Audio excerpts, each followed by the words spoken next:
घटनास्थलमै चरम लापरवाही भएको देखिन्छ।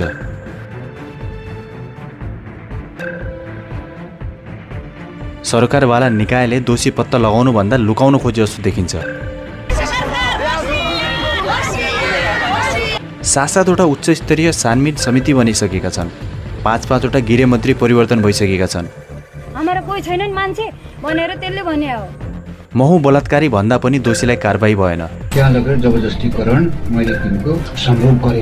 यसमा सरकारको संवेद र कोही न कोही इन्भल्भ छ।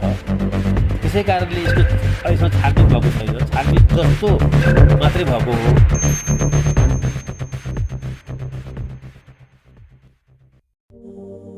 साउन 10, 2075।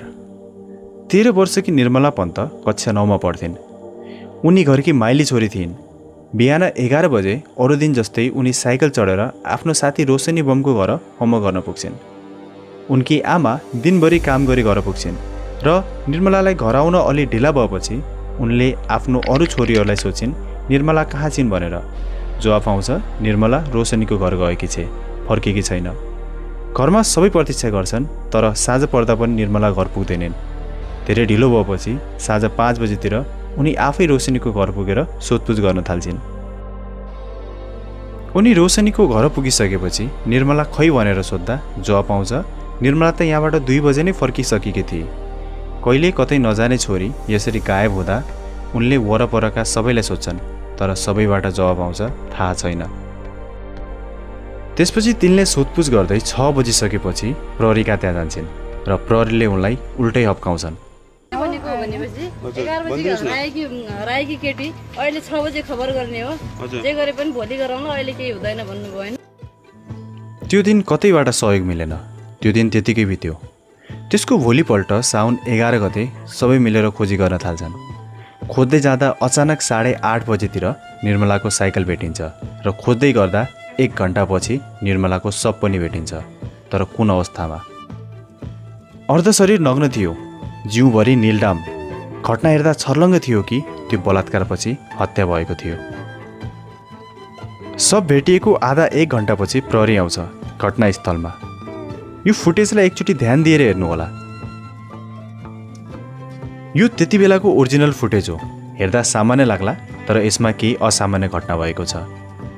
त्यहाँ भएको लेडी कन्स्टेबलले निर्मलाको कपडा उठाउँदा त्यो कपडालाई पानीमा धोएर उठाएका छन्। यो चरम लापरवाहीलाई देखेर त्यहाँका स्थानीयहरू आक्रोशमा आउन थाल्छन्। परिवारले सब बुझ्न मान्दैनन्। ठाउँ ठाउँमा आन्दोलन चर्किन सुरु हुन्छ। घटनामा राजनीतिक हस्तक्षेप गर्न खोजिन्छ।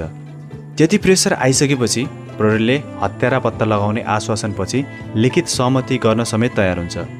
साउन 11 गते महाकाली अञ्चल अस्पतालमा निर्मलाको पोस्टमार्टम गरिएको थियो। पोस्टमार्टम रिपोर्टले बलात्कारपछि हत्या गरिएको र घाँटीको अगाडिपट्टिको किलकिलो हड्डी समेत भाँचिएको पुष्टि गर्छ। पोस्टमार्टम रिपोर्टपछि आन्दोलन झन्झन चर्किन जान्छ। सडकदेखि सदनसम्म आवाज पुग्छ।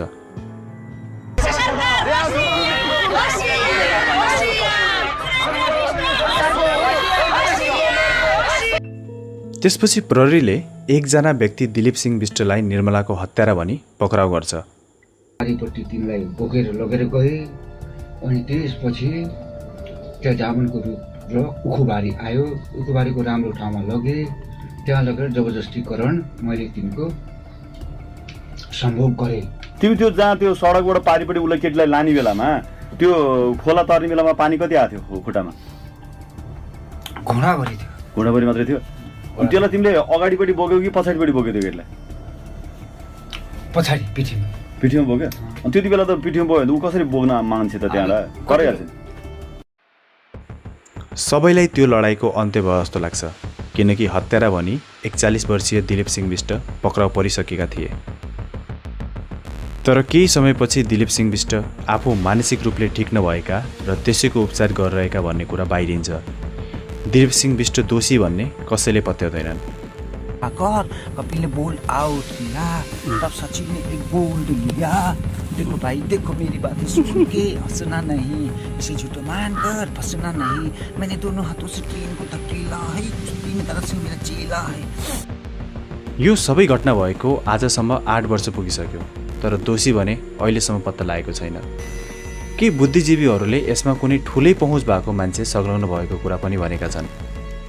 यसमा सरकारको संयन्त्र कोही न कोही इन्भल्भ छ। त्यसै कारणले यसको अहिलेसम्म छानबिन भएको छैन। छानबिन जस्तो मात्रै भएको हो। 8 वर्ष एउटा मान्छेको जिन्दगीको यति लामो समय न्यायको पर्खाइमा बित्नु कुनै सामान्य कुरा होइन। निर्मलाकी आमा दुर्गादेवी पन्तले हरेक दिन उज्यालोको प्रतीक्षा गर्नुभएको छ, तर हरेक रात उहाँको घरमा त्यही पुरानो पीडाले बास गर्छ। निर्मलाको तस्बिर हेरेर न्यायको भिख माग्ने आमाको त्यो अनुहार हाम्रो कानुनी व्यवस्थाको ऐना हो। तर अब यो मौनता टोडिने केही सङ्केतहरू देखिएका छन्। नयाँ सरकारले यस मुद्दालाई उच्च प्राथमिकता दिँदै पुनः सक्रिय बनाउनु र एसएसपी कृष्ण पङ्गेनीको नेतृत्वमा विशेष अनुसन्धान समितिको गठन गर्नुले पीडित परिवारमा केही झिनो आशाको दियो बलेको छ।